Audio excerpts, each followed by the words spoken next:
archives, and that was when there was like the whole women's community there, Ocento, and the women's bookstore, and Artemis Cafe, and that's a time that seems to be historical now because we're getting material about it. That was San Francisco City Archivist Susan Goldstein. I'm Jeff, and this is Storied San Francisco. Every week on this podcast, you'll hear from historians, community leaders, bartenders, and San Franciscans from all walks of life, telling stories, sharing personal histories, and trying to put into words what makes this city so special. Welcome to episode 39, part 1. In this podcast, Susan walks us through the first half of her life, which involves leaving her childhood home in Southern California and moving around quite a bit. In 1984, she moved to the Bay Area, a place she says she was always attracted to, and found archiving work at SF State and with U.S. Senator Alan Cranston. She ends this episode going more in depth about her work at SF State, which brought her face to face with San Francisco's rich labor union history. Here's Susan. So I left LA to go to college and got really into history, really into social history, really into women's history, really into working with primary source materials, going to other institutions and looking through the kinds of things that I collect now. And it just happened there. I just fell in love with it. Fell in love with the archives. Where did you go to school? I went to Brown University in Providence, Rhode Island. Okay. I grew up loving to read. Yeah. I mean, that was it. Not necessarily loving history, but loving to read. No, it all started How was Brown? Brown was fantastic. Great. Never really been to the East Coast. Really exciting. You learned what winter was? Yeah. Yeah. And summer. That's all different, yeah. Yeah. So very cool, very nice to be on a college campus while it's snowing. And amazing professors and really amazing women's studies and history professors. Mm-hmm. So did you end up majoring in library science or? No, undergrad is just AmCiv, as we call it at Brown. American Civilization. It's really history and literature combined. Got it. Okay. Yeah. And then when I left, I became a community organizer for Acorn. Yeah. And I moved to Arizona, Phoenix, lived there for a while. And then I moved to Austin. And I worked with low-income neighborhoods, organizing people, which is what I thought I really wanted to do. When would this have been, roughly? 83. Okay. 84. Okay. Mm-hmm. Before Austin had a tech explosion. Right. Loved living in Austin. It was incredible. And then I realized maybe that wasn't for me. So I got a job at University of Texas in their photo archives. Mm-hmm. And then that really turned me on. The manuscripts were on a different floor, but the photo collection was amazing. So incredible. We used to pull out the 19th century pornography from England and France. People would keep these, their individual real photography porno books. Yeah, mm-hmm. It's kind of interesting. Well, photography was like brand new. They're like, what can we do with it? Yes. Yeah. So, and the collections were incredible. Like some of the earliest photographs ever made were there. Very significant collections. So I got really into the concept of photo archives. Then, what did you like about Austin? I'm curious for a reason. Austin is Austin's beautiful. Austin has, Barton Springs and incredible music and great food. I mean, Austin is just, I don't know what it's like now. I haven't been there in so many years, but so much fun. It's still at its core, and by core I mean literally like the middle of the town. Right downtown there? Yeah. It's still mostly awesome, I'm going to say. Okay. But it's a version of what's happening here. Yeah. We won't get into that, but yeah. But I do think there's kind of a great community. There's kind of a similar worldview mentality of anything we can call a community there, as there is to the Bay Area. There's a lot of comparison. Yeah, no, it felt very similar to the Bay Area. But I'd always wanted to live in the Bay Area. I used to visit Bay Area when I was growing up in LA, and I was like, this is where I want to live. This place is so cool. What did you like about it when you were a kid? Like all the stereotypical, it feels so free. Oh, it feels so different. all the quaint Victorians. Oh, you can get around on public transit, which you can do in LA now, which is amazing. But, it just felt like such a different, special place. So when I left Austin, I just threw everything in the car and moved out here in 84, right in time for the Democratic Convention. Yeah, and my friends were living here, and we had a flat in the Mission. What did we pay? $150 a month for a room in a flat? Was that a lot at the Maybe $200? time? No, seemed very reasonable. Yeah. And then you looked for a job, right? Where was your place in the Mission exactly? What, like, cost I you? lived at, where did I first live? On South Van Ness, between 24th and 25th. The phone booth. That was on the corner. And then I moved to Guerrero, 1044 Guerrero. And then I ended up living on 25th Street, right around the corner. Of course. So 3 different places in the Mission? Mm-hmm. Yeah.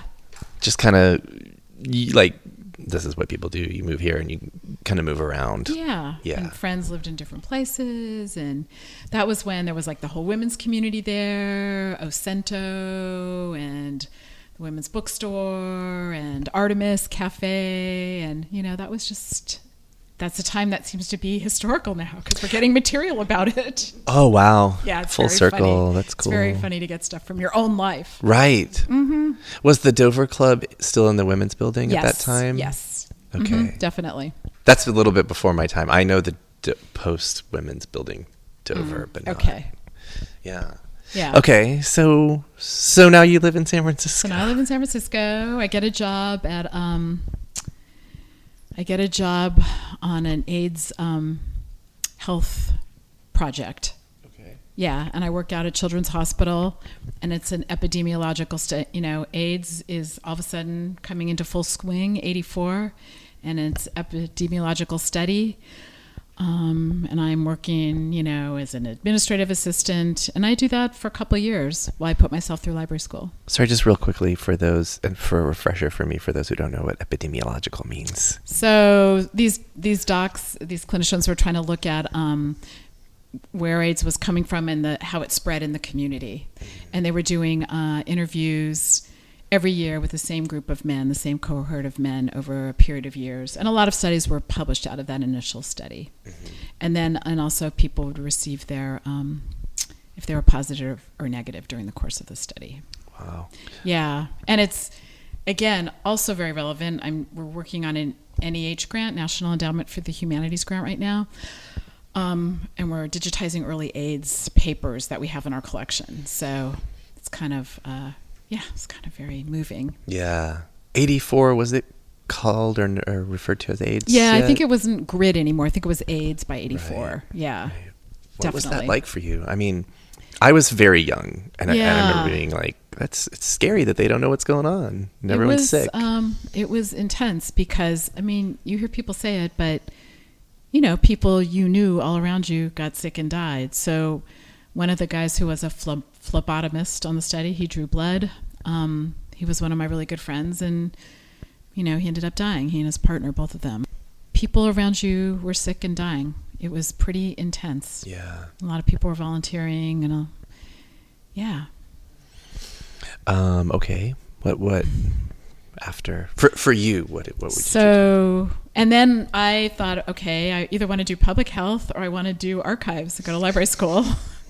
Public health, library school. Anyway, I applied to library school at UC Berkeley. Mm-hmm. And that's where I went to library school. How was that? That was okay. Wasn't a great program, but I had a really good archives teacher, and I enjoyed that, and kind of zipped through that program. Did you keep living in the city when you went to school there? Okay. Yeah, okay. Yeah. I commuted in from here to there. Of course, as soon as I got a job in the city, I moved to the East Bay, but that's later down the line. Okay. So it was great, and I worked at the labor archives at San Francisco State a bit when I was there. It was kind of my first archives job, which was good experience. And I'm guessing they have a pretty robust labor archives collection at SF State. They do. They work directly with the unions. And I later worked for them on a 1-year grant from the feds where I went around and surveyed all the labor unions in the Bay Area. That was a fascinating grant. Wow. That was really good. Okay. Yeah. I'll have to go check that out. I actually went to school there for a minute back in the early 2000s, but I wasn't aware of that archive. Oh, yeah. It's a good, and they have other stuff. They have, a collection of radical pamphlets that I worked on from, over the past 100 years, not just very recent. Mm-hmm. And they have great labor newspapers there. And I was very close to Lynn Bonfield, who founded them, who was their first executive director. But they're great. They do a great job over there. Okay. Yeah. So, and then my first job out of library school was working for Senator Alan Cranston. Mm-hmm. He was a U.S. Senator for 4 terms. So I ended up doing some work here, and then moving to Washington, D.C. Oh. And working in his offices there and getting to know all the staff and getting ready for his retirement. Okay. Papers. And by then you're like, summer and winter I can handle because of your... Oh, yeah. And bugs. Yeah. More bugs probably in DC. More bugs. And really almost more... No, both were pretty humid. Yeah. Right. And a little more south, a little more humid. Right. DC was great. DC was kind of DC before it gentrified. It's kind of more fun now. But anyway, it was very interesting to work on the Hill. I was going to say a different experience than anything you'd done. Yeah. And I remember just stuff like there's a little car that takes you from the Senate building over to vote. Is it really a little car? It's an underground subway. It's an underground subway. And I remember not wanting to get in with Jesse Helms and his staff because they were so, homophobic and so horrible about AIDS. Racist and terrible. Yeah, but really that was about the AIDS thing then. And AIDS activists were sitting in at his office building there and chanting and, ACT UP was coming into being. Mm-hmm. So, there was a lot of, we think now is bad, but then was bad too. Right. That was Reagan and a bunch of people Reagan, like Jesse Helms. Twin Peaks. Yeah. So it was great to be there. And then I came back here and his papers went to Bancroft. So I was working on the papers for them here while he was retiring. And that was a big collection. There were about 7,000 cartons. And now if you look online, it's about 650 cartons. Jeez. So. And you said he had 4 terms. He had 4 terms, and he served on a lot of 6 years each. Yeah, so 24 years. That's and he served on a lot of committees, as they all do, and also it was his early life before he was in the Senate, which was interesting. Mm-hmm. So you learn stuff you don't know. Okay, so you came back and worked on essentially his. I guess, is it a library for senators, or what are they? It's an archive. They just call it. And it's at the Bancroft at UC Berkeley. Okay. You can go the in Alan and Cranston. ask for his papers. Okay. Yeah, the Alan Cranston papers. So you're working on basically establishing that or putting it together. You're organizing all his stuff so researchers can use it and creating a guide to it. We call it a finding aid. Yeah. So we're doing all that stuff. So you're really digging into archival work at this point. Did you already my life. Consider yourself an archivist at this point? Okay. Yeah. As soon as I got out of library school. Yeah. Mm-hmm. So that was, and then right in the middle of working for him for about a year, I went back to labor archives because they got this grant, and I went to all the labor unions and kind of famous labor people in the 5 Bay Area counties and did a big survey of what they had and how old it was and what kind of material it was. And then I went back for the final year of Cranston. So anyway, both of those were really interesting jobs. Visiting the labor unions was so interesting because some of them would have almost nothing. And then some of them, like the Teamsters, would have just incredible stuff going back to when they were dairy milk drivers, or draymen. That was what they were in the early days. Draymen? Yeah, those are people who drive horse carts. Okay. Because they were the Teamsters. They were drivers. Right. And so they drove all kinds of conveyances. And then you get into all these collections like the Waiters Union and the Separate Waitresses Union. Or I'd get into the Boilermakers, and they were incredibly racist back in the day. And then there'd be kind of trying to set up a separate union for African-American Boilermakers who were coming in during World War II. So it's just such interesting history in all those collections. Yeah. Really, there's a lot of stuff. Yeah. And I always like to think of the past as no matter how bad things are now, the past was always going to be more racist, more sexist, more homophobic. There were moments, there were unions that weren't unions that weren't like that. And that's what a lot of people write about now. And it's pretty interesting.